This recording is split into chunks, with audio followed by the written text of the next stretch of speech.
5 cakes for today's video. Ayan na guys, good morning. Ang ating cake po ngayong gagawin ay 5 pieces nga po ito. And ito nga po ang ating unang ginagawa dito guys is naglalagay tayo ng filling at nagka-crumb coat muna tayo lahat dyan. Para mamaya isabay-sabay na natin ding lalagyan ng design each cakes natin. Ayan. And ang first cake nga po natin, ito po ay wedding cake.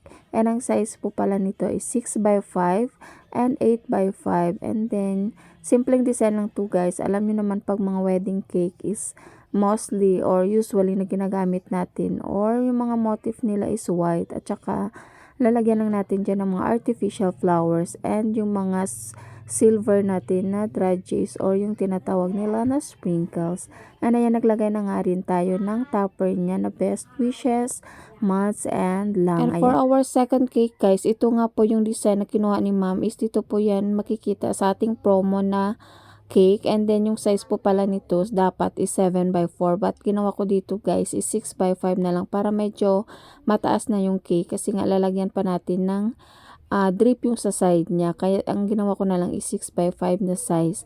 And yung motif or yung yung character po pala dito dapat guys is Superman. Pero sa last po na part dito is pinalitan ko po ito ng Superman kasi Superman nga yung team na in order sa atin ni ma'am. And ayan, ginawa ko pong Spider-Man kasi ang hindi ko na binasa ulit yung compo namin. Ang parang binase ko na lang po dun sa design na sinend ni ma'am. Kaya mabuti na lang talaga guys ay sinend ko kay ma'am advance yung kanyang cake para at least man lang may mga kailangan tayong pagbabaguhin dun sa ating cake ay magawan pa natin ng paraan dahil nandito pa po sa atin yung cake.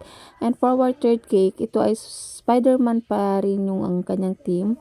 And ito nga po ang size po nito is 6 by 3 and ayan, mga printable toppers lang din po yung ating nilalagay doon. And itong cupcakes nga po pala guys is ito po doon yung sa Superman dapat na cake. And kasi nga sa promo ko doon guys is 7 by 4 with 6 cupcakes siya. So si ma'am nagdagdag po siya para gawin po niyang 1 dozen yung kanyang cake. And ayan nga, ito na yung cake kanina guys. Kaya ang purpose ko pong pinataasan ko yung cake is para maganda tingnan pag lalagyan natin siya ng kanyang chocolate drip. And ayan nga, naglalagay na tayo dyan ng topper. Yung topper ko po pala guys is, ang ginagawa ko is nilalagyan ko siya ng scotch tape para hindi po siya mabasa pag ating po itong ilalagay sa ating cake. And ayan. And for our fourth cake guys, ito nga po ay 6 by 3 din yung kanyang size. And then yung design po pala nito is may pa drip lang din siya. And then nilalagyan lang natin ng mga assorted na sprinkles guys. Ganyan lang po kasimple yung kanyang design. And nagpa-pipe lang po tayo dyan ng gamit natin is yung 1M natin na tip po. Yan po ang ginamit natin dyan para sa kanyang design sa taas. And simple topper lang po na may dedication. And yung printable lang din po yung 35. Dahil ito nga po is maliit lang na cake. Kaya yan lang po ang kanyang number na para po sa kanyang age. At ang ating last na cake, ito po ay 6 by 3 din yung kanyang size.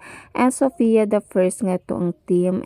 And ayan lang nga po, naglalagay lang tayo dyan ng mga printable toppers and yan lang nga po ang ating pa-order for today's video. Bye!